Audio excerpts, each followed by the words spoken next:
Қайырлы күн.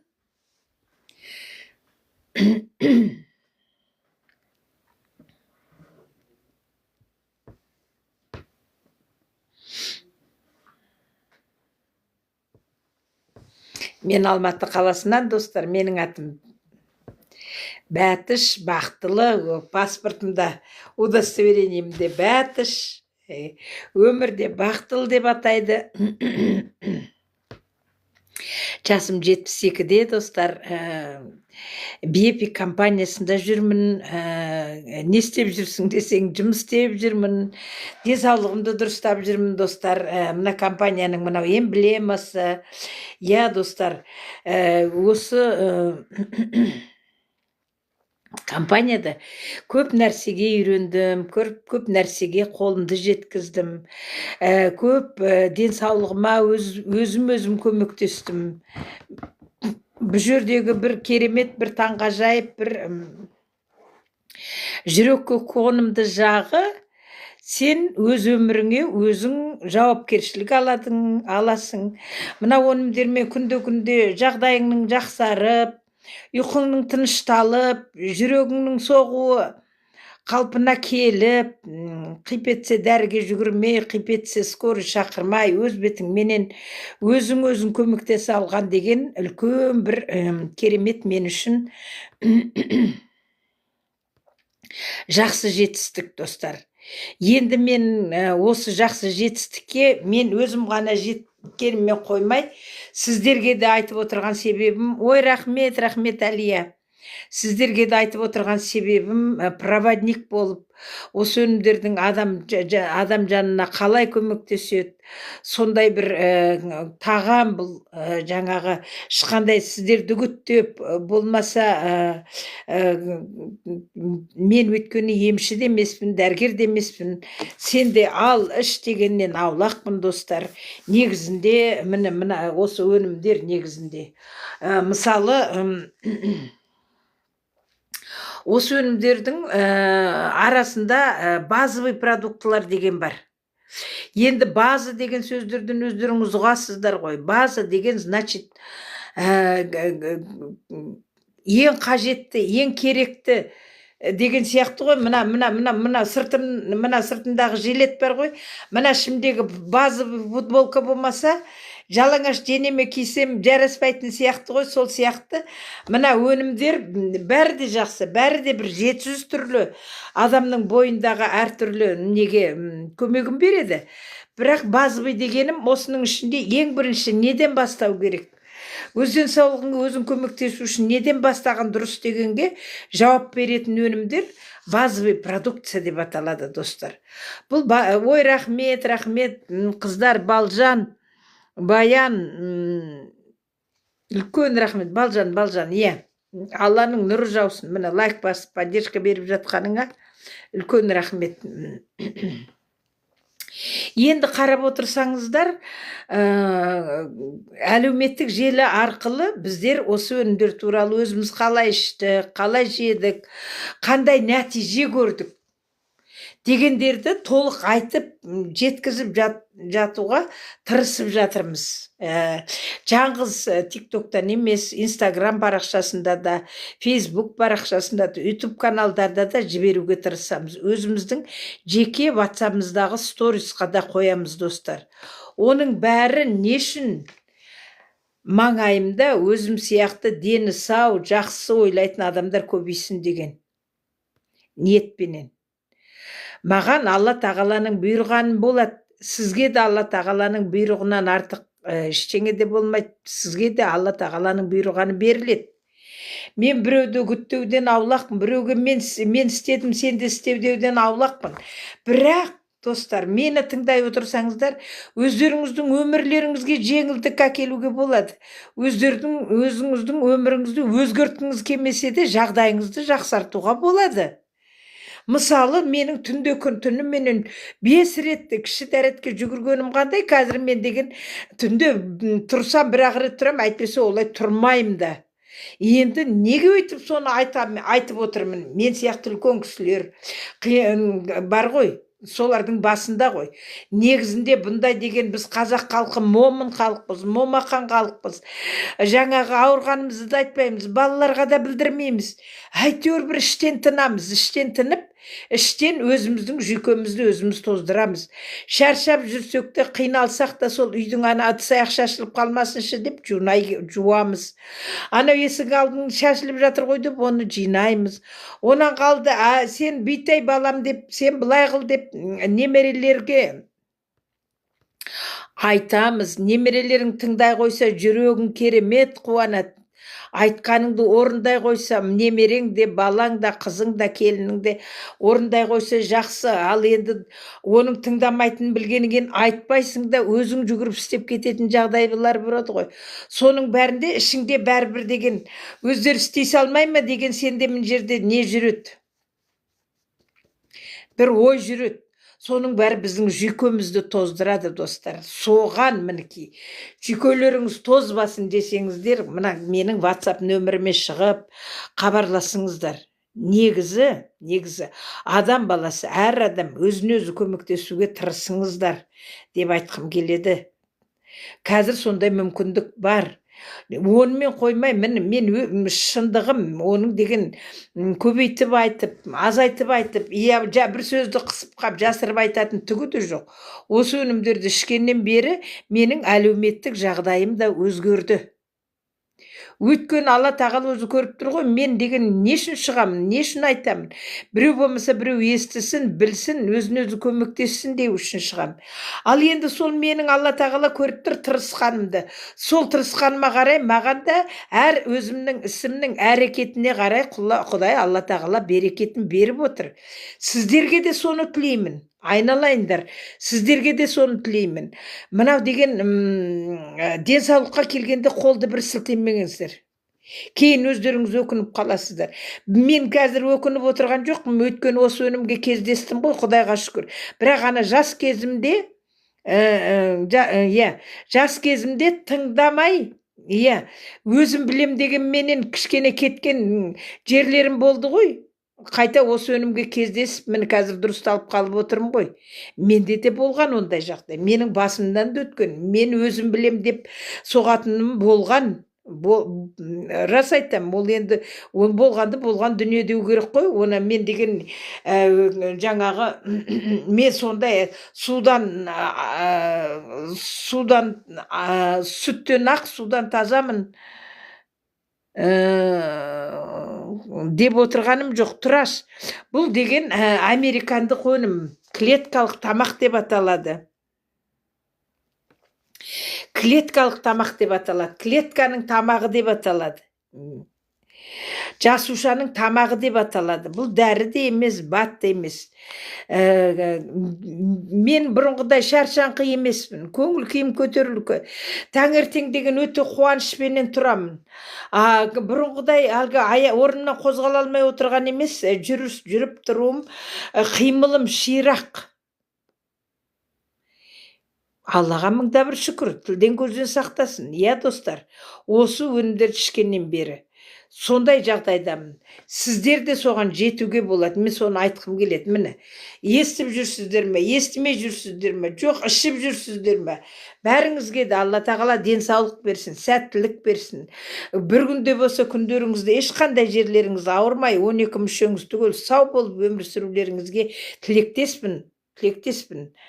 Достар, көптің тілеуі көл дейді ғой, бір-бірімізге тілектес болайық. Ана өйтті, мынау бүйтті деп артық сөз айтқаннан, оны қойшы, мұны қойшы деп қолды бір сілтегеннен гөрі, денсаулыққа келгенде құлақтарыңызды былай тұрып тыңдаңыздар. Өте қажет. Мына мысалы менің бойымдағы жаңағы мынау тамақтан алған тыныс алу жолдарын жапқан ауруды жаңағы тұншықтырады, ауа жетпейді. Толық демала алмайсың, мына жеріңмен ғана демаласың. Мына жердің бәрі қақырық басып қалған. Үнемі жөтел. Тоқтамайтын күнімен түтінімен жөтел. Енді мына жерің бәрі қақырық толып қалған, сенің сөйлегеніңнен жөтелгенің көп, сен ауаны, оттегіні жұтып, анау бүкіл денеңе жібере алмайсың, бармайды, бара алмайды, сәлеметсің бе? Бара алмайды, себебі мына қақырықтар жібермей тұр. Міне соны тазалайтын өнім.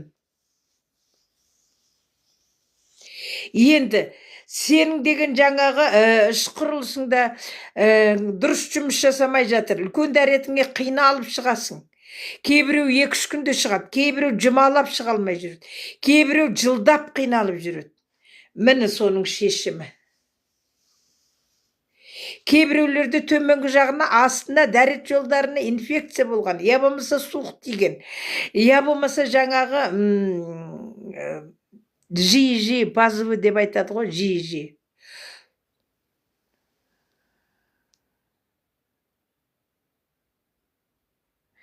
Үстіме аллергия шығып кетеді, тамақты көп жеп қойсам дейді. Енді көрдің бе, өзің айтқан неңнің өзің жауабын беріп отырсың. Ана бауырың сенің шыдамай саған айғайлап айтып жатыр. Ай, тығындай берме, мен деген шамам келмей жатыр мыналардың бәрін қортуға. Мынаның бәрі уланып кетті, уларды шығарып жатырым. Үлкен дәретіңмен, кіші дәретіңмен шығарып үлгермей жатырым. Өт қоюланып кетті, қан қоюланып кетті деп, сенің терің арқылы, теріде поры дейді ғой, терінің демалатын тесік-тесіктері бар ғой, сол арқылы саған қышымағып, денеңді бәрін қышытып, бөртітіп, сөйтіп көрсетіп жатыр бауырдың қиналып жатқанын. Негізі аллергия деген диагноз жоқ. Зашлакованность, организм әбден кірленген, жаңағы улар жиналған, уыттар жиналған, құрттар жиналған дегенген, соны мына денеге бөртіп шыққанын аллергия дейді ғой.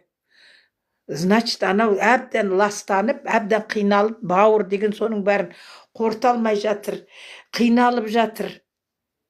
Бауыр деген үлкен завод сияқты ғой. Біз деген бір отырғанда, мысалы кеше қонаққа бардым. Бисмиллахиррахманиррахим, шелпекті жедік па?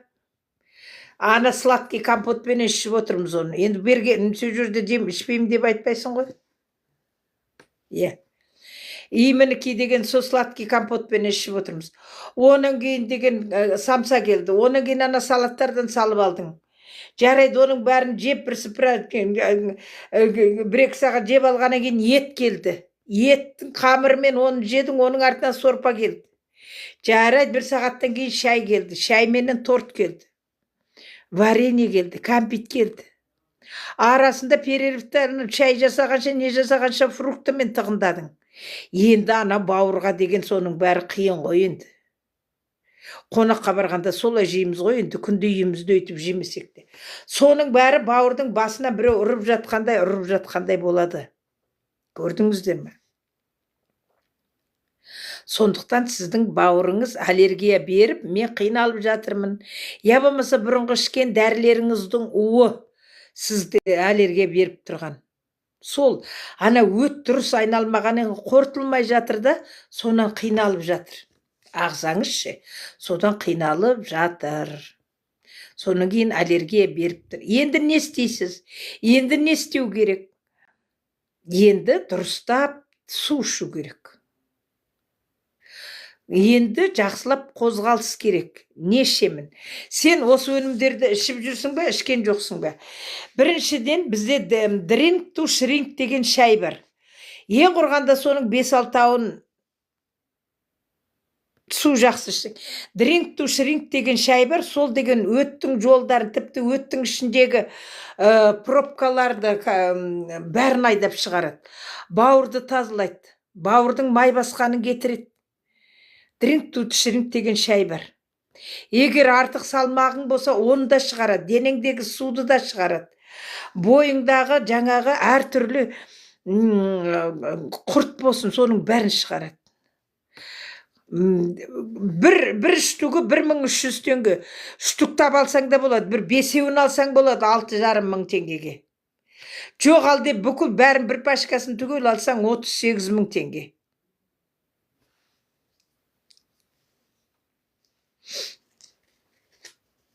Қай қалада тұрасың? Қай жерде тұрасың?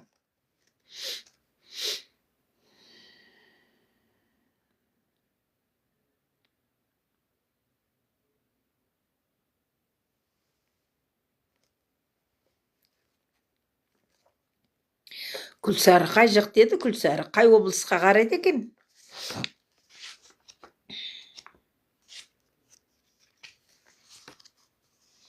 В любом случае менің WhatsApp-ымды жазып қояйын. Қазір сен менің WhatsApp-ыма шық. Содан кейін сен деген Атырау облысы, иә. Мұның бір пачкасын түгел алайын ба, қандай жағдайың бар, нең бар, сол туралы мен мына жерге не жазып қояйын, иә? Телефонды жазып қояйын.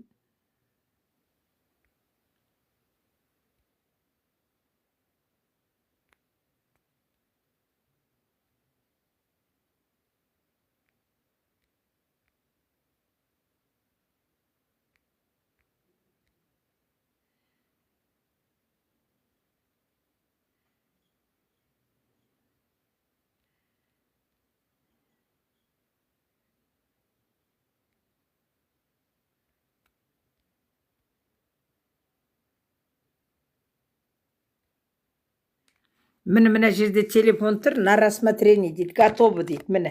Мына телефонды неттағы маған WhatsApp-қа шық. Мен саған ертең поштамен салып жіберейін.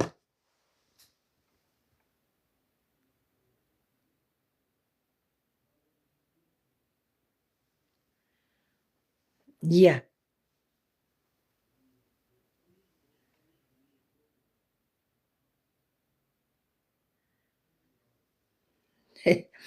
Иә, мінекей осы телефонға хабарлас.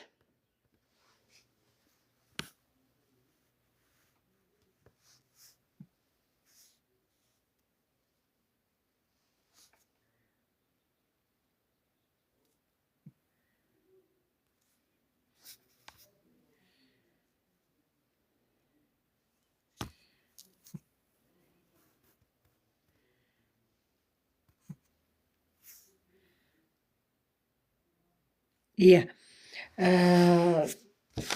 Мен түсіндірейін, телефон арқылы егже-тегже сені тыңдайын.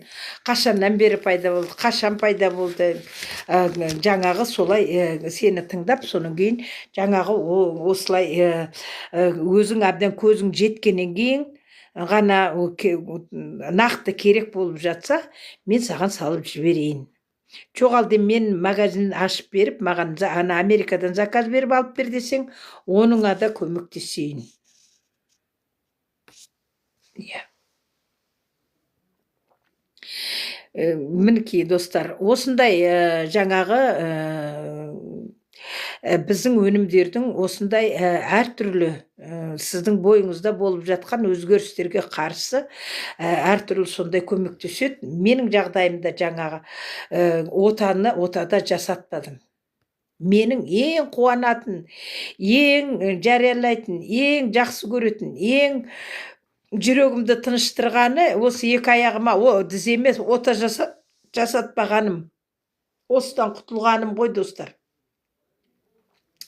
Мынау сенің қан қысымың жоғарылап, біресе көтеріліп, біресе түсіп, бүйрегіңе оттегі ауа жетпей, содан қиналып тұрғаның, өтің жоқ, ұйқы безіңнің қайта-қайта сыр беріп тұрғаны, көзіңнің көрмегені, құлағыңның естімегені, екі құлағыңнан бұлақ ағып, жаңағы қиын жағдайда оған да ота жасау керек деп жатқан жағдай, состояние дейді ғой, жағдай. Осындай жағдайлар екінің бірінің басында бар. Мен сондықтан шығып айтам, сондықтан бөлісемін, сондықтан сіздерге айтып отырмын. Осындай әртүрлі сіздерді ойлар мазалап жүрсе, денсаулықтарыңыздың жөніне қиналып жүрсіңіздер. Менің атым Бәтіш, фамилиям Балташева. Мен Алматы қаласында тұрамын. Ой, рахмет, Гүлнарочка. Үлкен рахмет. Мені телефоным жазулы тұр, хабарласыңыздар. Ал мен деген қысқа да нұсқа өзімнің эфирімді осымен жабамын достар. Сіздерге бір көрініп, бағана таңертең асығыс эфирді жапқаннан кейін жаңағы қазір бір шығып кетейін деп қана шықтым. Сұрақтарыңыз болса комментарийға жазыңыздар. Мен бәріңізге де жауап берем. Мына телефонға жазыңыздар, бәріңізге де жауап берем. Телефонға жазып, менімен хабарласқандарыңыз, это не значит, мен сіздерге жабысам дағы, қоярда қоймай, өзімнің бірдемемді сіздерге итеріп, не қылған емес, жоқ, айналайындар. Біріншіден, өз қадірімді өзім кетірмеймін. Екіншіден, менде ондай әдет жоқ. Әр адам өзінің шешімі бойынша, өзіне бұйырған дүниесі бойынша, өзінің көңіл күйі бойынша, өзінің жағдайы бойынша ғана өмір сүреді ғой. Осы күні біреуді біреу есіркеп жатқаны шамалы ғой, шамалы.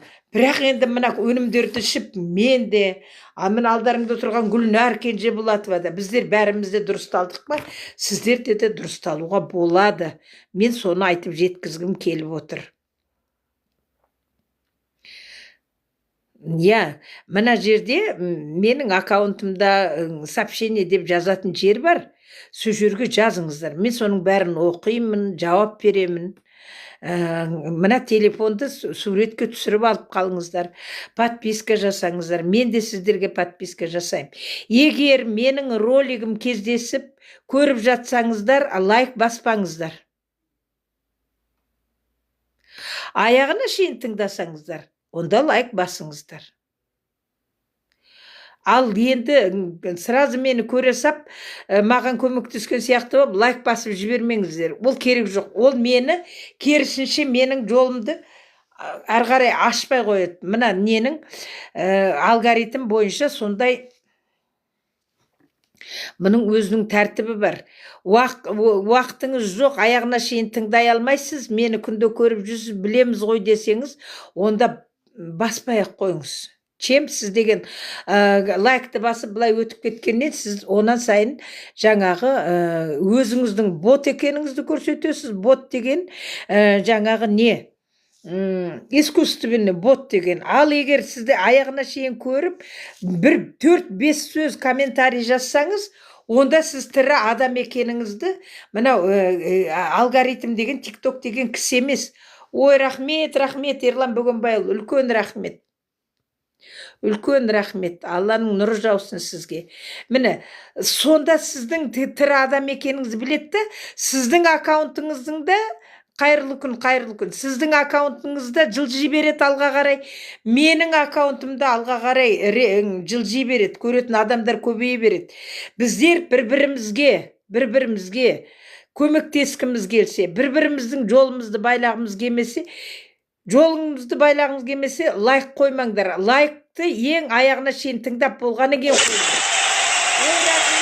Рахмет. Мінеки, менің Ерлан Бөгенбайұлы деген үлкен наставнигім келді.